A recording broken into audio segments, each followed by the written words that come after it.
The tech world recently witnessed one of its biggest acquisitions. It is, in fact, the biggest takeover of a private company.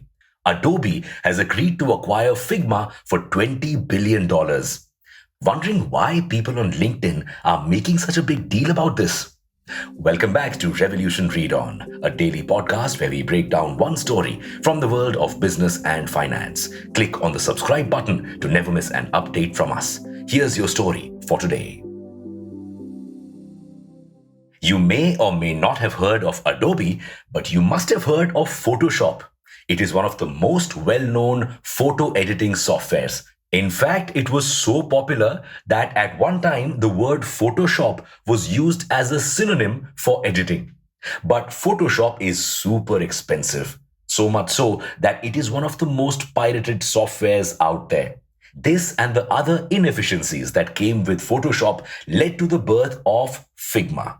Figma's co founder, Dylan Field, wanted to make a better version of Photoshop. One that was much easier to use, which would work on a web browser and would be connected to the cloud. And above everything else, would provide ease of collaboration to the designers.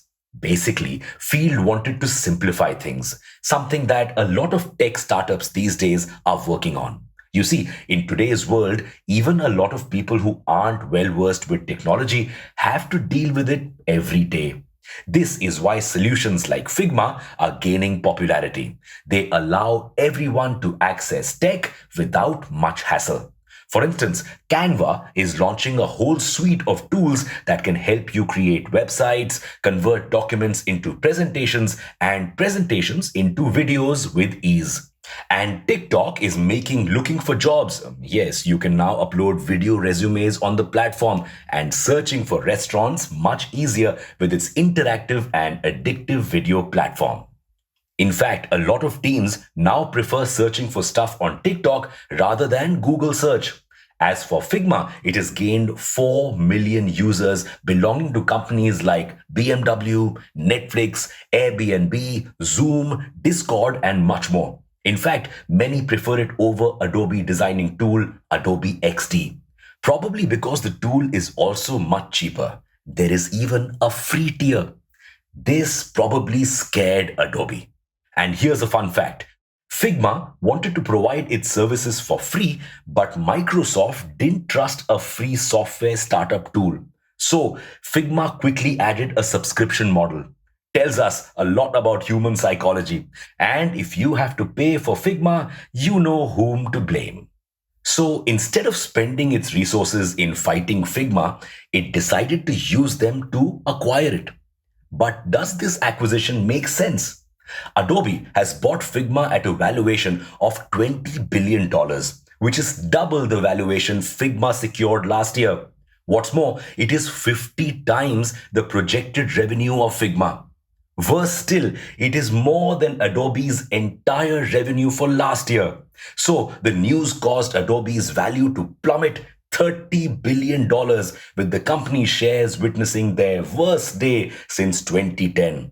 That's because investors don't think this insane valuation for Figma makes sense. So, is the acquisition justified? Or could a major company like Adobe have spent this money on improving its products? For starters, the superiority of Figma has been proven by Microsoft's acceptance of it. Microsoft has had a long standing relationship with Adobe. Despite this, designers at Microsoft are now choosing a new age product. Secondly, there's no telling if these designers who've now gotten so used to using Figma would shift to Adobe if it did manage to make a new product. And most importantly, Adobe is taking a lesson from its tech predecessors.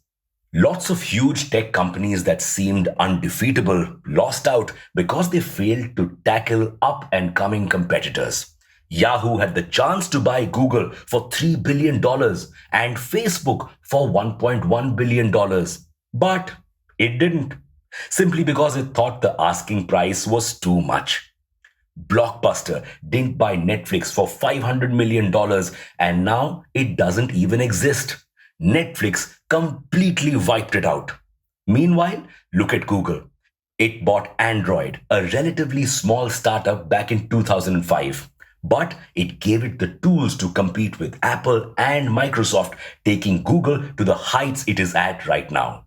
Similarly, buying Figma protects Adobe from becoming irrelevant and also makes both companies stronger, safeguarding them from competition.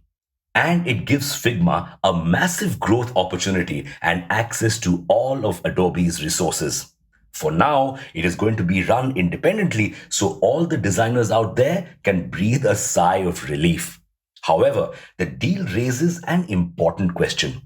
A lot of tech giants are clearly losing market share to up and coming startups, and that's the way of life. These giants had also replaced old technologies to become who they are today. But a lot of them are so huge today that instead of focusing on innovation as the way forward, they can simply afford to buy out a lot of their competitors.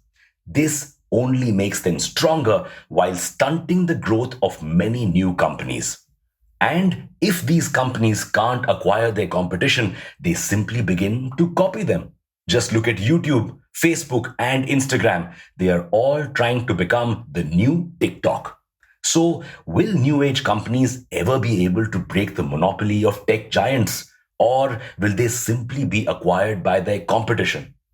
But before you start mourning or celebrating Figma's acquisition, let us tell you that there are a lot of uncertainties surrounding the deal. Adobe already has a Figma like tool, Adobe XD. What is going to happen to that? Will it shut down Adobe XD or will Figma be sacrificed? What's more, will the deal be approved by regulators? An Adobe Figma combo could be too strong to be allowed to exist, and authorities may shut down the acquisition completely. Do you think the deal should go ahead? And with that, we've come to the end of today's story. Thank you for listening to this episode. We'll be back with more tomorrow.